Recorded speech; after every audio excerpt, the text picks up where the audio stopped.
Good morning, everyone. How are you? Ma'am, good morning.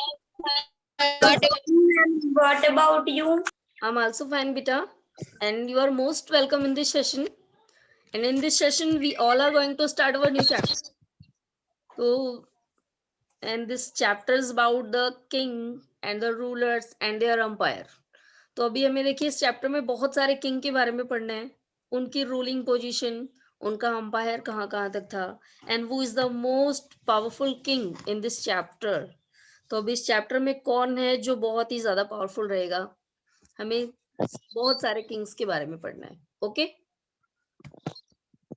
Yes, ma'am. चलिए तो start करते हैं. तो the chapter is new umpire and kingdom.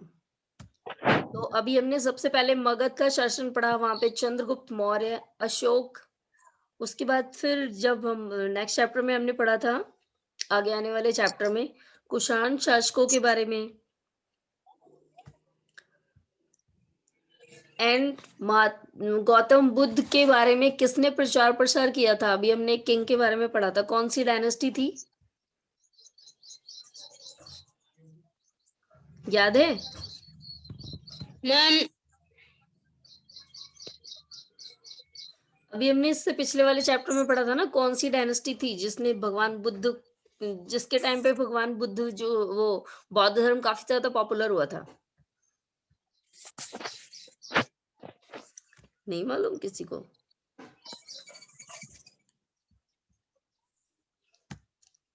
अरे अभी हमने कनिष्क के बारे में पढ़ा था ना, कौन सी डायनेस्टी से था वो? ma'am, Maurya. मौर्य नहीं थे वो लोग. Maurya. नो, मौर्य नहीं थे.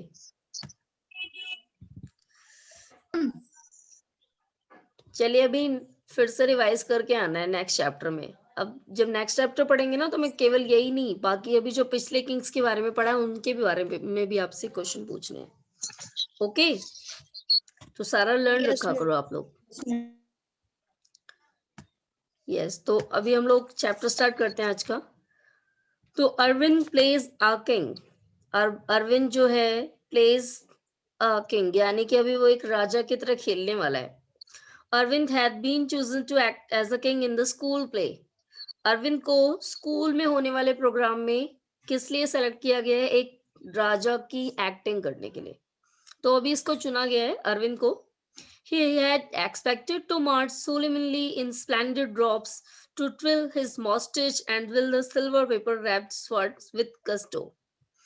अब ये क्या एक्सपेक्ट कर रहा था जब इसे टीचर ने बोला कि आपको स्कूल में किसी राजा का रोल प्ले करना है. तो ये बहुत खुश हो गया. अब इसे क्या लगा, ये एक्सपेक्ट कर रहा था कि अब मुझे मार्च करने को मिलेगा जैसे राजा चलते हैं ना, बिल्कुल रॉब में. ट्विल्ड हिज मॉस्टेच, अपनी मूछों को अपनी मूछों का एक्सप्रेशन देते हुए. तो ये भी सोच रहा था कि मैं भी ऐसे ही चलूंगा, एक राजा की तरह मार्च करते हुए. क्या लेकर के? The silver paper wrapped sword, एक तलवार जो सिल्वर फॉइल में लपेटी हुई हो, चांदी की परत में लपेटी हुई हो.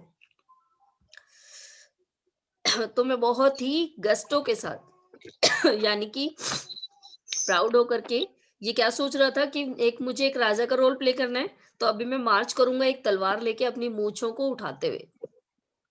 But imagine his surprise when he was told he would also to sit and play a Veena.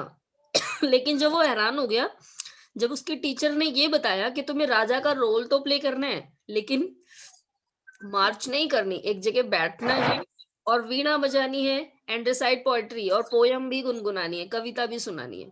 A musician king, एक गाने वाला राजा. अब ये कौन था? Who was that? He wondered. अब अरविंद, अगर अभी आप लोगों से कोई पूछे कि किंग कौन होते हैं, तो आपके माइंड में भी यही आएगा, जो मुकुट लगाते हैं, तलवार लेके लड़ाई करते हैं, सिंहासन पे बैठते हैं. यही सारी चीजें हम भी सोचते हैं ना. Yes, ma'am. Yes, ma'am. तो अगर आपको भी स्कूल में ये कहा जाए कि आपको किसी राजा या रानी का रोल प्ले करना है, तो आपके माइंड में भी सेम यही आएगा जो अरविंद सोच रहा था. लेकिन अभी हैरान हो गया ये जान के जब टीचर ने उसे बताया कि आपको किंग का रोल प्ले करना है, लेकिन एक जगह बैठना है, वीणा बजानी है और पोयम गुनगुनानी है. तो अभी देखिए ये अरविंद क्या सोचता है, ए म्यूजिशियन किंग, एक गाने वाला राजा, ये कौन था जो वीणा बजाता था। तो अभी आगे हमें पढ़ना है प्रशस्ति and what they tells us. तो प्रशस्ति क्या होती है, सबसे पहले आप लोग प्रशस्ति जानेंगे क्या होती है। अभी मैंने आपको इंस्क्रिप्शन बताया था, पिलर्स पे लिखवाए जाते थे। जो राजा होते थे अपने थॉट्स को, अपनी आज्ञा को सारे पिलर्स पे, खंभों पे लिखवाते थे। और हमारा अशोका पिलर उसी में से एक है ना। Yes. Yes, ma'am. तो Yes, ma'am. ये जो प्रशस्ति है ये भी एक अभिलेख है, लेकिन प्रशस्ति में प्रशंसा लिखी जाती है। यानी कि अभी किसी भी राजा के बारे में अगर कोई प्रशस्ति है तो उस राजा का बखान किया जाएगा, उस किंग की जितनी भी तारीफ करनी होगी वो इस प्रशस्ति में की जाती है।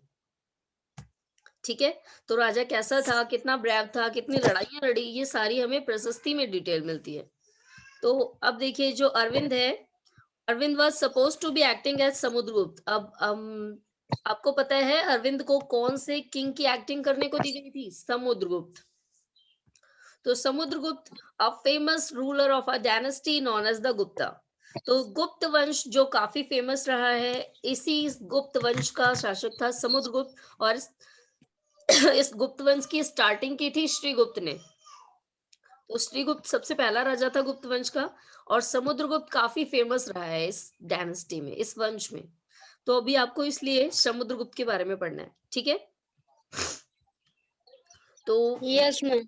अब समुद्रगुप्त के बारे में ध्यान से सुनना है, कौन था ये, किसने बताया, कौन सी प्रशस्ति में लिखा गया है, ये सारी चीजें लर्न करनी है। तो we know about Samudragupta from a long inscription. हमें समुद्रगुप्त के बारे में एक बहुत बड़े अभिलेख से पता चलता है, inscribed on the Ashoka pillar at Allahabad. तो देखिए हमें समुद्रगुप्त के बारे में एक बहुत बड़ी प्रशस्ति से पता लगता है, बिल्कुल जैसे अशोका पिलर इलाहाबाद में मिला था, उसमें हमें अशोक के बारे में पता लगता है, ऐसे ही सेम समुद्रगुप्त के बारे में हमें समुद्रगुप्त की प्रशस्ति से पता लगता है। इट वॉज कंपोज्ड एज काव्य बाय हरिसेन। तो अभी ये प्रशस्ति किसने लिखी है, हरिसेन, जो कि एक पोइट था समुद्रगुप्त के दरबार में। तो हरिसेन ने समुद्रगुप्त के बारे में लिखा है। Okay, Yes, ma'am. तो अभी आपको याद रखना है समुद्रगुप्त के बारे में किसने लिखा है। तो समुद्रगुप्त के बारे में किसने लिखा है, एक पोइट, एक हरिसेन, जो कि एक कवि और मंत्री भी था समुद्रगुप्त के दरबार में। तो समुद्रगुप्त के दरबार का मंत्री भी रहा था, ये पोइट भी रहा था, मैम क्या नाम है? हरिसेन। तो हरिसेन. हरिसेन ने समुद्रगुप्त के बारे में लिखा है। Okay, Yes, ma'am. अभी देखिए प्रशस्ति की मीनिंग दी आपको, जो कि मैं पहले ही समझा चुकी हूँ। तो the inscription of a special kind of known as the prashasti, एक स्पेशल टाइप का जो इंस्क्रिप्शन लिखा जाता है जिसे हम प्रशस्ति भी कहते हैं। और प्रशस्ति में होता क्या है, प्रशस्ति संस्कृत के वर्ड से लिया गया है, जिसकी मीनिंग है इन प्रेज ऑफ, किसकी प्रशंसा में। यानी कि अभी प्रशस्ति जिसके बारे में लिखी गई है, किसकी प्रशंसा में लिखी गई है, ये हमें बताया जाता है उस प्रशस्ति में। While प्रशस्ति were composed for some of the rulers, you read in about chapter 9. तो प्रशस्ति के बारे में हम लोग चैप्टर में, पिछले वाले चैप्टर में भी पढ़ चुके हैं। गौतमी पुत्र शतकीर्णी, मैंने आपको बताया था ना इसके बारे में, जिसने अपनी माँ के टाइटल को फॉलो किया था, याद है अभी आप सबको। Yes, ma'am. किसी किंग के बारे में जब प्रशंसा की जाती है तो इसे ही प्रशस्ति कहा जाता है। देखिए संस्कृत के वर्ड से लिया गया है, संस्कृत में इसका अर्थ होता है प्रेस ऑफ, किसकी प्रशंसा में लिखा गया। और इस प्रशस्ति के बारे में हम लोग पिछले चैप्टर में भी पढ़ चुके हैं। गौतमी पुत्र शतकर्णी, श्री शतकर्णी के बारे में प्रशस्ति दी गई है, और इसमें उसका बखान किया गया था। सातवाहन रूलर था ये। तो ऐसे ही गुप्तों के टाइम पे, गुप्त वंश में जितने भी किंग्स आए उनके लिए प्रशस्तियां बहुत ही ज्यादा बनाई गई थी। अब समुद्रगुप्त की जो प्रशस्ति है हमें इसके बारे में पढ़ना है, ठीक है। देखिए तो समुद्रगुप्त की प्रशस्ति ये भी इलाहाबाद में है, प्रयाग प्रशस्ति के नाम से जाना जाता है इसे भी। तो समुद्रगुप्त की प्रशस्ति देखिए, let us see what Samudragupta प्रशस्ति टेल्स अस। तो अभी हम ये देखेंगे कि समुद्रगुप्त की प्रशस्ति हमें क्या बताती है। बेटा Arun, Yes, ma'am. Off your mic. The poet praised the king in following terms, in glowing terms. तो अब ये जो कवि हैं वो किन किन तरीकों से अपने राजा की प्रशंसा करते थे, देखिए क्या क्या बताते थे। एज अ वॉरियर, एक योद्धा के रूप में तारीफ करते थे। As a king who won victories in battle, एक ऐसा राजा जिसने बहुत सारी लड़ाइयां जीती हो। who was learned and the best of poet, जो बहुत ही अच्छा कवि रहा हो। he is also described as equal to the gods, और यही नहीं, इतनी तक तारीफ कर डालते थे कि वो राजा को भगवान के बराबर बताते थे। The प्रशस्ति was composed in very long sentences, और जो प्रशस्ति है ना, इसमें छोटे छोटे सेंटेंसेस नहीं, बहुत बड़े बड़े सेंटेंसेस लिखे जाते थे। अब यहाँ पर देखिए आपको प्रयाग प्रशस्ति, जो समुद्रगुप्त की प्रशस्ति है, उसी का एक पार्ट दिया हुआ है। समुद्रगुप्त को एक योद्धा के रूप में बताया, देखिए क्या बताया है। Whose body was most charming, being covered with the plenteous beauty of the marks of hundred of scars caused by battle axes, arrows, spikes, spears, barbed darts, swords, iron clubs, javelins, barbed arrows, long arrow, and many other weapons. तो देखिए एक ऐसा राजा जिसकी body बहुत ही charming लग रही है, बहुत मनमोहक लग रही है। Being covered with plenteous beauty of marks, hundred of scars, जिसकी वो क्यों सुंदर लग रही है, क्योंकि उसके शरीर पे बहुत सारे धब्बे पड़े हैं। किस चीज के धब्बे? बैटल एक्सेस, जो युद्ध में कुल्हाड़ियां चली हैं, तीर चले हैं, भाले चले हैं, बर्छे चले हैं, इन तलवारें चली हैं, लोहे के कटारे चली हैं, इन सभी के निशान उसके शरीर पे पड़े हुए हैं, और जिसकी वजह से उस किंग का शरीर बहुत ही सुंदर लग रहा है। तो अभी देखिए कितने सारे वेपन्स यूज किए जाते थे लड़ाई में, और ये हमें बताया किसके बारे में? समुद्रगुप्त के बारे में। तो ये जो समुद्रगुप्त है, इसने लड़ाई लड़ी थी, बहुत सारी लड़ाई, और उन लड़ाइयों में काफी सारे वेपन से इसके ऊपर अटैक भी हुआ था, एंड उसके बाद भी फाइनली उस बैटल को जीत गया। तो अभी इसके बारे में तारीफ करते हुए लिखा गया है कि इतने सारे हथियारों से ग्रस्त होने के बाद, देखिए अभी इतने सारे धब्बे पड़े हैं उसकी बॉडी पे, निशान है वो घाव के निशान, जो इन सारे वेपन से लगे हैं, और इसकी वजह से उसका शरीर बहुत सुंदर लग रहा है। चलिए, तो समझ आया अभी आपको? Yes ma'am. अभी इसके बारे में और इंटरेस्टिंग सी चीजें बताई जाने वाली है समुद्रगुप्त के बारे में। अभी हमें आज केवल समुद्रगुप्त के बारे में ही पढ़ना है। अब आगे देखिए क्या बताया हमें। ये समुद्रगुप्त ही है, ये देखिए समुद्रगुप्त किंग, ये दोनों पिक्चर उन्हीं की है। देखिए क्या दिखाया है कॉइन में। तो द किंग वो प्लेड द वीणा, पहले वाली पिक्चर में वो वीणा बजा रहे हैं। Some other qualities of Samudragupta are shown on coins such as this one where is the showing playing the veena. अब यहाँ पर इन्हें वीणा बजाते हुए दिखाया गया है, समुद्रगुप्त को वीणा बजाते हुए दिखाया गया है, ये वीणा बजा रहे हैं। अब देखिए यहाँ देखना है हमें, if you look at map 7 page number 105, तो अभी अगर हम मैप देखें पेज नंबर 105 पे, ये रहा, दिख रहा है ना सभी को? Yes ma'am. तो अभी देखिए ये जो ब्लू पार्ट है, ये यहाँ पर तो इसका अधिकार था ही, आउटर स्टेट जो उसने जीते, एंड आर्यवर्त दूसरा है आर्यवर्त, और आर्यवर्त ऐसे हैं जहां से उसके रिलेशनशिप थे। यानी कि अगर अभी हम बात करें ना, तो पूरे के पूरे पार्ट पे उसका किसी ना किसी तरीके से कंट्रोल है। देखिए इनर स्टेट जो उसके अंडर में पहले से ही थे, आउटर जो उसने बाद में जीते अटैक करके, एंड आर्यवर्त जहां से जो उसने जीते नहीं, केवल रिलेशनशिप रहे थे उसके, यानी कि वो लोग भी उसको मानते थे। ओके तो अभी हम आगे बढ़ते हैं। कौन देखिए कहाँ कहाँ उसने जीती थी लड़ाइयाँ। Yes, so you will also find a series of red dots along the east coast, and you will find areas marked in purple and blue as well. तो अभी जब आप मैप देखेंगे तो इसमें आपको रेड कलर दिया है बिल्कुल लाइन से, and you will find areas marked in purple and blue as well. तो पर्पल और ब्लू कलर में भी मार्क दिया है हमें, ये रेड तो दिया ही है बिल्कुल लाइन से। पर्पल और ब्लू भी दे रखा है। अभी हमें इसके बारे में पढ़ना है कि ये क्या बताते हैं। Purple, blue colour, red colour क्या है ये। यस,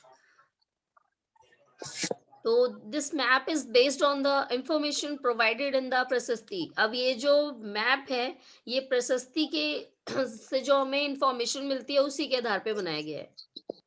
तो Harish Sen describe 4 different kinds of rulers and tells us about Samudra policies towards them.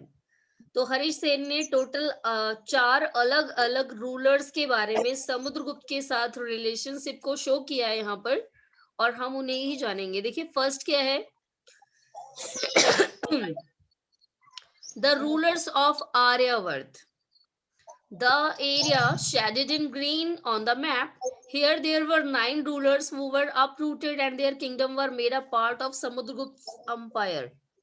तो जो आर्यवर्त के किंग थे, जो कि अभी हमें ग्रीन कलर से दिखाया है यहाँ पर, अभी नीचे आते हैं फिर से, यहाँ देखेंगे। यस, ये ग्रीन कलर, ये सॉरी ये आर्यवर्त वाला ये है ना green colour. Yes ma'am.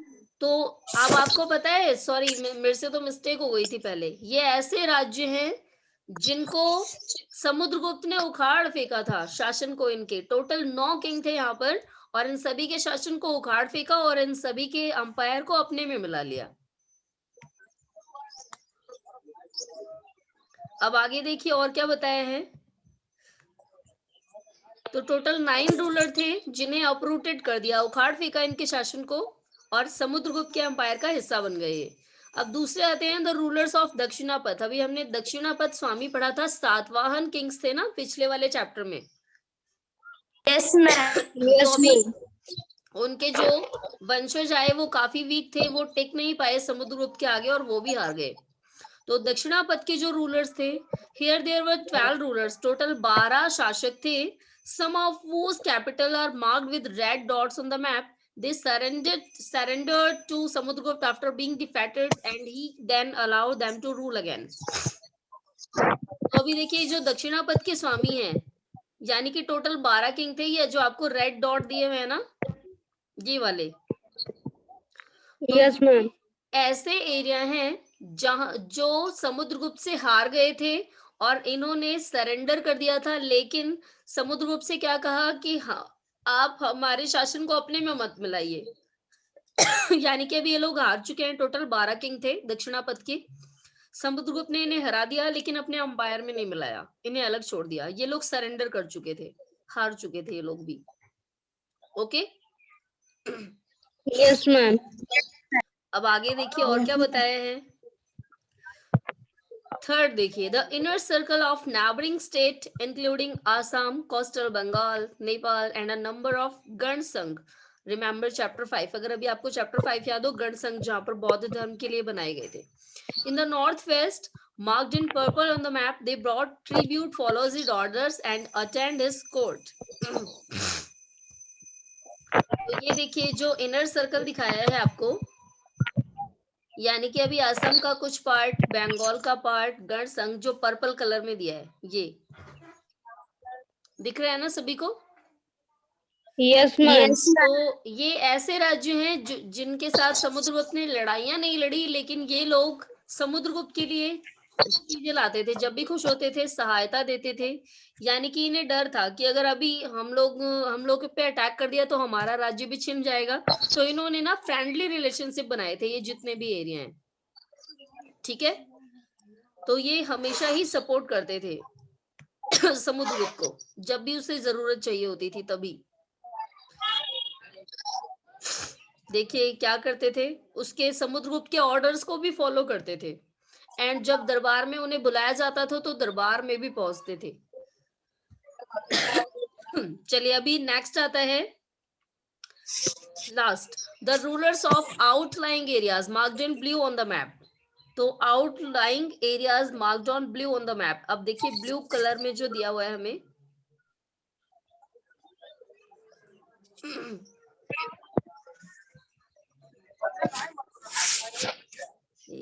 just a wait.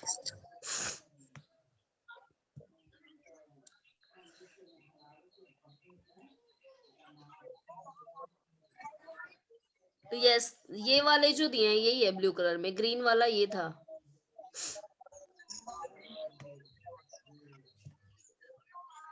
Yes, तो अभी जो ब्लू वाले दिए हुए हैं यहाँ पर क्या था?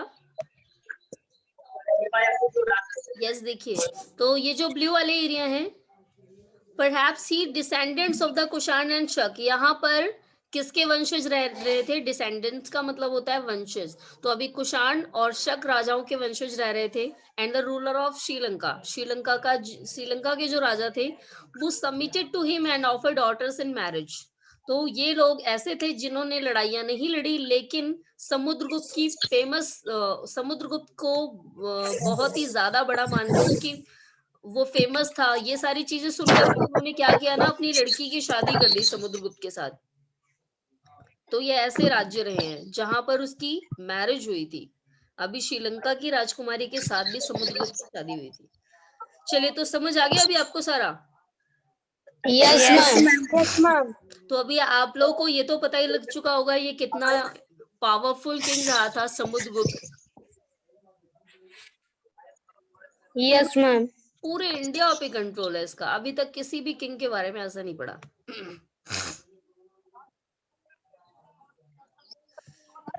चलिए, तो एक बार फिर से रिवाइज करना है। तो आर्यवर्त के जो राजा थे जिन्हें ग्रीन दिखाया गया है, इनके शासन को तो उसने बिल्कुल हिला दिया था, उखाड़ के फेंक दिया, अपने में मिला लिया। दक्षिणापथ के जो स्वामी थे इन्होंने सरेंडर कर दिया था, लेकिन समुद्रगुप्त ने इनको फिर से शासन चलाने की इजाजत दे दी, और ये भी कहा था कि जब जरूरत पड़ेगी तब मुझे हेल्प भी चाहिए होगी तुम्हारी, तुरंत आ जाना, नहीं तो मैं क्या करूंगा, फिर उसे अपने अंपायर में मिला लूंगा।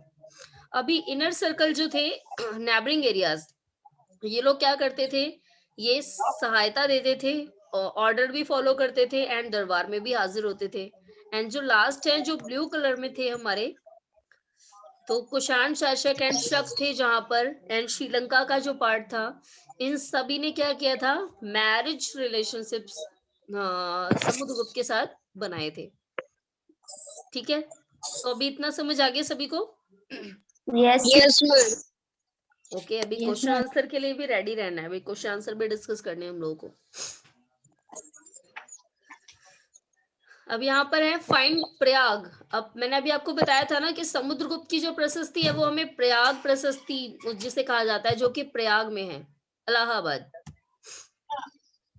Ujjain and Pataliputra, Patna on the map, these were important centre of the Gupta rulers. तो अभी देखिए, इलाहाबाद, उज्जैन और पाटलिपुत्र, ये गुप्त वंशजों के बहुत ही इंपॉर्टेंट सेंटर रहे हैं। तो ये लोग यहीं पर क्या करते थे? मेन अपने महल वगैरह बनवाते थे।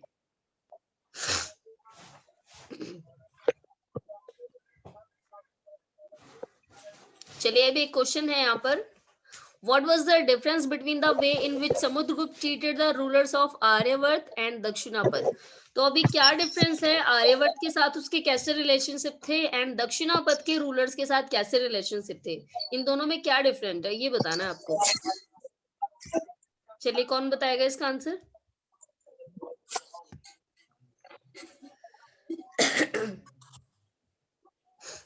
यस बेटा, शो मी योर हैंड, कौन बताएगा? दक्षिणापथ के स्वामी के साथ, दक्षिणापथ के शासकों के साथ, एंड आर्यवर्त के रूलर्स के साथ कैसे रिलेशनशिप थे? Yes Mahak, you tell. Ma'am, Aryavart के शासकों के साथ मैम समुद्रगुप्त ने मैम उनका शासक अपने में मिला लिया था मैम, और दक्षिणापथ के रूलर्स ने अपने आप को सरेंडर कर दिया था, और फिर समुद्रगुप्त ने उन्हें कहा था कि वह फिर से अपना शासन शुरू करें। Yes, very good. चलिए, अब आर्यवर्त और दक्षिणापथ के साथ उसने अलग अलग ट्रीट किया था। देखिए, अभी हमें बताया था आर्यवर्त के रूलर्स के साथ क्या किया था, महक ने करेक्ट बताया। तो आर्यवर्त जो था उसने शासन को उखाड़ फेंका था। अभी देखिए, क्वेश्चन में एक चीज और ऐड की है, ये भी डिस्कस कर लेते हैं साथ में ही। अविरल बेटा, आप बातें कर रहे हो, किसी से पढ़ाई नहीं कर रहे हो। चलिए, अविरल ही बताएंगे अभी इस क्वेश्चन का आंसर। यस अविरल, आर्यावर्त के जितने किंग थे ना, उनके शासन को उसने क्या किया? खत्म कर दिया था एकदम से, उसे अपने अंपायर में मिला लिया। लेकिन दक्षिणापथ के जो रूलर्स थे उन्हें हराने के बावजूद भी क्या किया उसने? अविरल डिस्कनेक्ट हो गए हैं। यस, तो दक्षिणापथ के स्वामियों को, दक्षिणापथ के रूलर्स को हराने के बाद भी उन्हें शासन चलाने की अनुमति दे दी। तो ऐसा क्यों किया होगा? किसी को कोई गेस कर सकता है इसका आंसर? Yes ma'am. यस अंश। क्योंकि उसने अपनी हार मान ली थी इसलिए। नहीं तो आर्यवर्त के रूलर्स के सामने तो ये कंडीशन ही नहीं रखी गई ना कि आप लोग भी हार मान लो। हो सकता है वो भी हार मान लेते। तो अभी क्या रीजन हो सकता है कि आर्यावर्त के अंपायर को मिला लिया अपने में और दक्षिणापथ के रूलर्स को फिर से बोल दिया शासन करने के लिए? यस। और कोई गेस करेगा अभी? नहीं, चलिए मैं बताती हूँ आपको। तो आर्यावर्त के जितने भी रूलर्स थे ना, मोस्टली ब्राह्मण थे। और आप सभी ने पढ़ा था ब्राह्मणों का जो ब्राह्मणों की पोजीशन पहले से ही बहुत ऊंची थी। वो अपने आप को पूरी सोसाइटी में हाई ग्रेडेड मानते थे। ऐसा ही था ना? Yes ma'am. तो सबसे ज्यादा Yes, हाई ma'am. रैंक पे वो खुद को मानते थे। और यही कारण रहा था कि समुद्रगुप्त ने क्या किया, इनको हरा के अपने अंपायर में मिला लिया कि अब ये हमारे अंडर काम करेंगे। ओके, समझ आया सभी को? Yes, ma'am. चलिए, तो अभी नेक्स्ट, आज केवल इतना ही। नेक्स्ट क्लास में हमें नेक्स्ट पढ़ना है जेनेलॉजीज। अभी हमें वंशावली पढ़नी है, कहाँ कहाँ पर समुद्रगुप्त की शादियां हुई थी, कौन कौन से राजकुमारियों के साथ, कहाँ की राजकुमारी के साथ। और दूसरा ये भी पढ़ना है समुद्रगुप्त के बाद इस वंश का जो इम्पोर्टेंट किंग है वो कौन रहा, क्योंकि श्रीगुप्त जिसने स्टार्ट किया था वो तो फेमस नहीं रहा है, उसके बारे में ना आपको बताया भी नहीं है। केवल वो गुप्त वंश की स्टार्टिंग करने वाला है, एस्टैब्लिशमेंट करने वाला है, वो संस्थापक है। तो अभी हमें आगे ये देखना है कि समुद्रगुप्त के बाद कौन सा ऐसा किंग है जो गुप्त वंश में इम्पोर्टेंट रहा है। Okay, yes ma'am. चलिए, तो अभी आज के लिए इतना ही।